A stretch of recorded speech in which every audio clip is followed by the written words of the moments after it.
Oke, di video ini saya akan memberikan tips bagaimana menemukan novelty atau keterbaruan dalam penelitian. Assalamualaikum warahmatullahi wabarakatuh. Kembali lagi dengan saya di channel Skripsi Bisa. Bagi yang belum subscribe channel ini, silahkan di subscribe terlebih dahulu agar kalian bisa mendapatkan video-video terupdate yang ini akan bermanfaat sekali bagi kalian, khususnya bagi mahasiswa. Oke, di video ini saya akan memberikan tips bagaimana menemukan novelty atau keterbaruan dalam penelitian. Sebelumnya di video kemarin saya sudah membuat penjelasan mengenai novelty ini atau keterbaruan dalam penelitian, dari mulai apa itu novelty, mengapa itu penting, dan sedikit saya ulas bagaimana menemukan novelty. Dan di sini saya akan khusus membahas tipsnya bagaimana menemukan novelty dalam penelitian atau keterbaruan dalam penelitian. Maka dari itu silahkan simak dan mudah-mudahan ini bermanfaat. Nah, yang pertama tentu saat kita ingin membuat satu penelitian, yang pertama adalah mencari ide, itu pasti ya. Nah, dalam mencari ide penelitian tidak cuma dari jurnal. Upayakan kita harus mengamati fenomena-fenomena sekitar kita. Jadi kita harus rutin mengamati ya.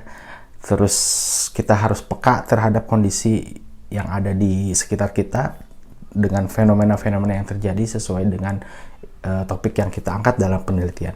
Jadi ide penelitian itu tidak hanya dari jurnal-jurnal saja, namun kita harus mengamati fenomena-fenomena yang terjadi. Nah, biasanya di sana akan muncul satu keterbaruan atau novelty dalam penelitian kita.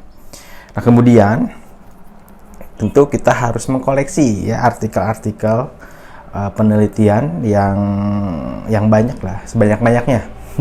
Sesuai dengan sesuai dengan topik yang kita angkat atau bahasan yang kita angkat.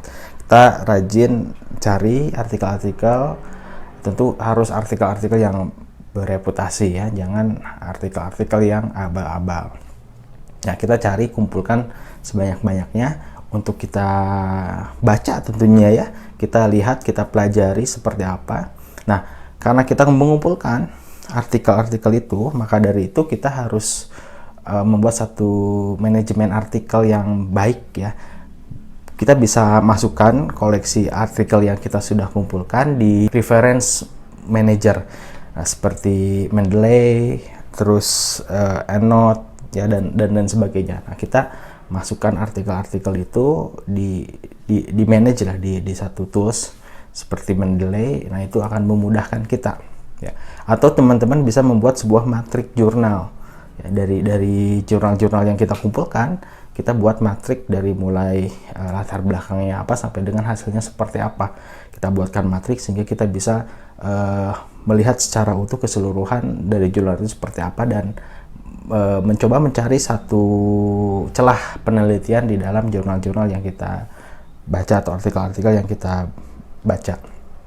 Nah, itu kemudian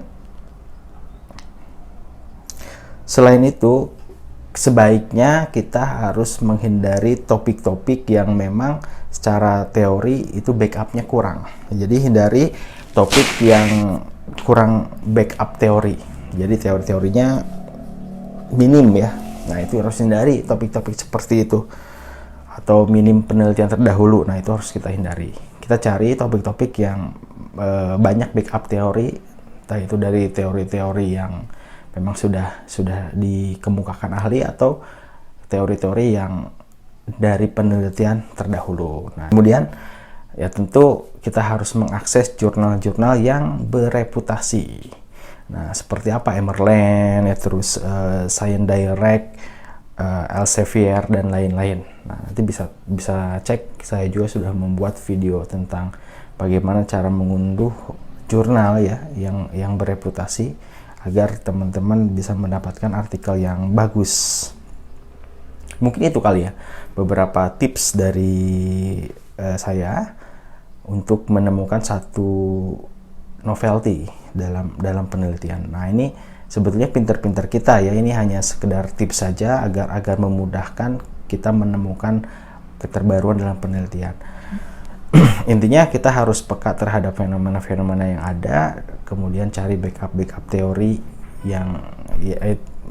yang memang mempunyai backup yang banyak ya. Terus kita harus banyak baca dari penelitian-penelitian terdahulu tentang ya topik yang kita angkat. Nah, dari sana ya kita tinggal meneliti dan berpikir apa celah yang bisa kita ambil ya, apa novelty yang akan kita munculkan di dalam penelitian yang akan kita lakukan. Sebetulnya ya seperti disebutkan di video sebelumnya ya, menemukan satu novelty dalam penelitian ini tidaklah mudah. Harus telaten, harus teliti ya, kemudian harus banyak baca, temukan gap masalahnya seperti apa, dan jadikanlah satu novelty atau keterbaruan dalam penelitian kita. Nah, memang ya dalam pembuatan penelitian ini merupakan bagian tersulit ya. Keterbaruan ini merupakan bagian tersulit dari proses penelitian. Kalau misalnya sudah ada satu keterbaruan, sudah ada masalah, sudah ada gap permasalahan, gap penelitian, celah penelitian kita sudah ada yang termuat dalam latar belakang kita, tentu proses-proses berikutnya akan lebih mudah juga ya, akan lebih mudah, dan kita tinggal mengikuti aja prosedur penelitian yang baik dan benar. Nah, kemudian hasilnya seperti apa ya, nanti kita tinggal publikasikan. Saya rasa itu saja kita berbicara mengenai novelty ya, keterbaruan dalam penelitian. Ini sambungan video yang sebelumnya sudah saya buat.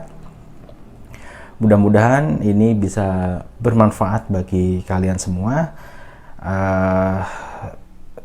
Jangan lupa di share, di like, di komentar, dan subscribe juga tentunya agar mendapatkan video-video yang update dari channel ini yang bermanfaat bagi kalian. Mohon maaf apabila ada kekurangan. Kalau ada pertanyaan atau ada hal yang ingin didiskusikan atau tambahan dari teman-teman, silahkan di komentar ya. Silahkan di komentar, kita akan sharing supaya memperkaya pemahaman kita dalam proses penelitian, dan semoga kalian dilancarkan dalam proses penelitiannya, entah itu mahasiswa sarjana ataupun magister. Terima kasih atas perhatiannya. Assalamualaikum warahmatullahi wabarakatuh.